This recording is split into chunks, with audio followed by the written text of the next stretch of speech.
terms of building a team and good culture, what are some tips that you give to people watching today trying to build a team?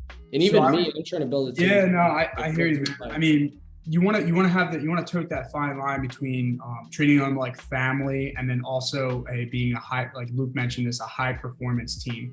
So like there is a mission every day to get the job done, but it's important to kind of always feel like you've built a culture where they can come to you for anything. There's always an open door policy. There's always, you're always maybe the beacon in the light if they're not having a good day. So making sure that everyone feels like they have your support.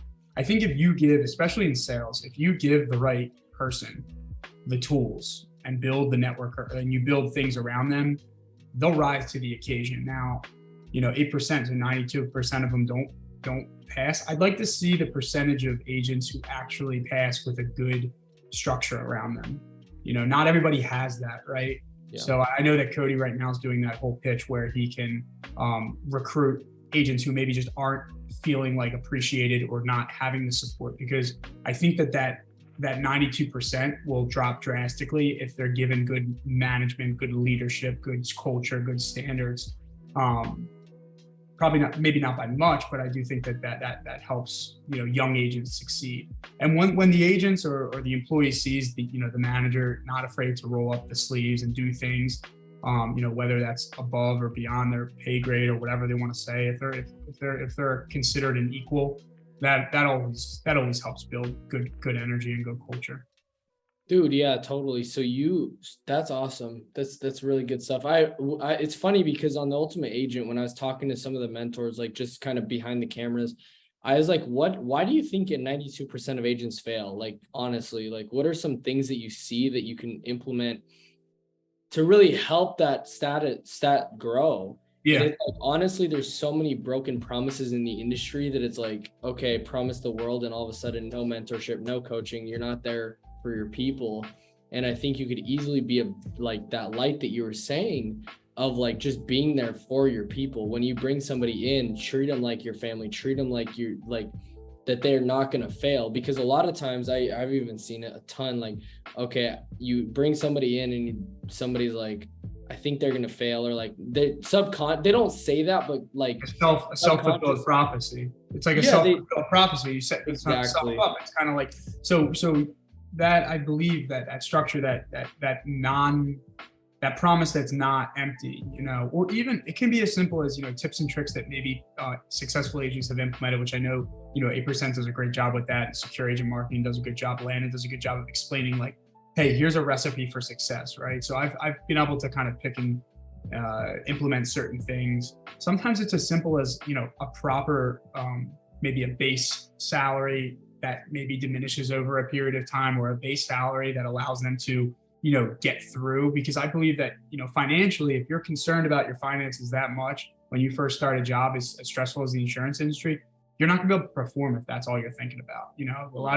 And that's probably one of the things that I learned most about, how a lot of the agents that I think, even yourself, mostly 1099 and contractors, like, don't get me wrong, we have our share of them, but we have mostly full-time employees who are agents. So they're kind of servicing, selling, doing a little bit of everything. I think that idea of being more bought into a whole process, being that team, being Remco, they're more invested. Health benefits, things like that, fringe benefits that we're able to offer, I see as invaluable assets to decrease turnover. If you were to be able to offer somebody a good health insurance plan, a good life insurance plan through your company, a 401k or a SEP IRA or something like that, like some things like that are the world to people. And they're like, well, maybe I don't have a job. This is a career. I want to be here for X amount of time. So yeah, I'm very proud to say that all the agents that I've hired, nobody quit. Everybody is still there.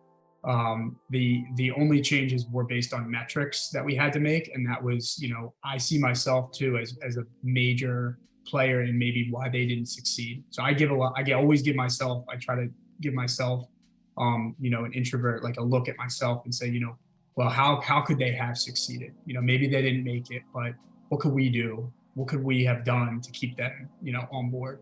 So, yeah. Dude, that's really good. So talk about like your hiring process, like when you, because that's really good, dude. To not have anybody quit is huge. Yeah, nobody quit. Everybody, I think our the morale is very high. So my process was, again, in the beginning, and excuse me, in the beginning it was cleaning up the operations, investing in technology. So we didn't really aggressively hire until about 2 years into my tenure there. And it was a combination of Indeed, a combination of Glassdoor, a combination of, even possibly for the higher suite level employees, a headhunter. But the amount of employees that I interviewed, I would say for the 12 that we have now, I probably interviewed over 400 candidates. Jeez, bro. That's so I was scheduling at the time. Indeed had a platform where it was a virtual interview process. So I was scheduling 15-minute blocks, Monday through Friday, in and out. And, then out of that block, a certain amount show up, certain amount don't show up. Again, it's COVID, trying to make those decisions. But yeah, probably over about 400 candidates for 12 successful hires. It's a numbers game. And you also have to be very true with what they're signing up for at that time. This is I was very transparent with, this is not a key turn operation. You are coming into a company that is exponentially growing every day. There will be growing pains. If you don't, you can't multitask, you can't be fluid. I would always say fluid, flexible, and adaptable. If you can't be those three things, let's just stop the conversation now. So there was a very, very honest conversation being had. And I always had if a prospect made it through the first, there always would be 2 more interviews. So 3 interviews. And during COVID, I would ask if they were comfortable out of those 3, if we can get face-to-face at one point. And I saw that some people were just like, I like this opportunity. I like this energy. Can we just meet face-to-face like now? Like, can we do this? And it was tough during COVID. That was very uncertain times, but personally, I like a more face-to-face conversation. So yeah, Johnny, to answer your question, insane, dude. Large amount of numbers. Yeah. To find the people that kind of, you have to bleed the brand, they bleed the brand, they care. They feel, no matter what level of an employee that they are on paper, everyone should feel that they are on the same playing field as each other. And they're as important. They're not a widget, they're not just somebody who's performing one action. Everybody is a part of the entire organization success. So, dude, that's crazy. 400 interviews for 12 employees. Oh my gosh, dude, that's crazy. So that's insane. So really quick, one more question. What did you see in them that like made you see like, dang, this is like that's a good person we want to pick out? Like, what are some characteristics or like body language? What are some things you picked out that you're like, okay, like they'll move through? Was it an energy? Did you feel? Yeah, it was more like nonverbal. It wasn't really like a master question to ask to get that. It was really just after the 3rd interview of dealing with me and how I operate and how I speak about the agency. It's also picking up on some of the things that they have. Also, what I was always looking for is somebody who is very, very open to giving feedback, whether it's positive or negative about me or the agency, because we were a growing agency. And I was also very clear that, maybe I don't know what I'm doing in particular. And because you are, have been in the insurance industry for maybe 5, 10, 15, 20 years, I will value your opinion, and your voice matters. Yeah. So I guess I was looking for people who could help contribute to its growth. Because I needed that help. Dude, so I was looking for professionals who maybe have been in the industry in certain aspects, who are willing to kind of contribute what they liked and disliked from their organization to kind of create a new cultured organization. Yeah. No, that's awesome, dude. I love that. I think that's a nugget that I could even take. Flexible, fluid, and adaptable. Yeah, flexible, fluid, and adaptable. It's like the 3 pillars. That bleed your brand is something that I love to say, like really, really live the brand in and out. And that's something too, like, you know, when it came to the marketing piece of this job, it's probably the thing that I told Luke on his podcast is what I don't feel the most comfortable doing. I've never been the marketing guy. At the other job, we had a marketing whiz. But I realized that at this point right now, the brand needs a face, and the only person who could do it is somebody who lives it, you know? Yeah. And keep that in mind for any social media people out there who are trying to grow their page. Like, if you're not in there, like sweat equity, then you shouldn't market for your company. You need to be in the grassroots. You need to be in there, and then you got to speak about your company with a lot of heart. Hiring an agent or an outsourcing the SEO, all that kind of stuff, it does help, but you need a face. You need to represent your brand from within. That's really good. So what would be the best piece of advice as we kind of wrap up here? Yep, the best piece of advice for you to give to a young entrepreneur, somebody like struggling, maybe scared to take that leap of faith into being a young entrepreneur pursuing their dreams? What's like some of the best advice that you've been given that you could give to somebody else listening to this?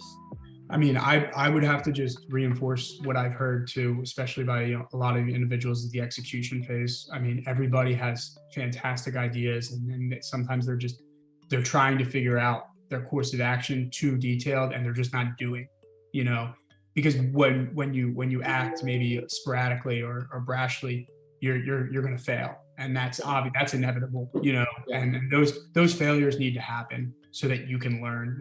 So that's it. I mean, I don't think that there's any recipe, or it's the execution part that is tied to failure that you just it's a pill you have to swallow. Just go execute and fail, and go execute and fail, and go execute and fail, and go execute and fail, and then you'll grow. Basically it. Dude, that's so good, because that even reminds me of like Tony Robbins talking about just like move. It doesn't matter. Fail. Yeah, just move. Just like movement's because better. Nobody can create the lessons that will be learned until you physically are failing, and then you have to, you know, damage control or those things. They don't come out of the book. I mean, I love my self-help books. I love all that stuff. I really do. But there's nothing like real failure to really learn. So.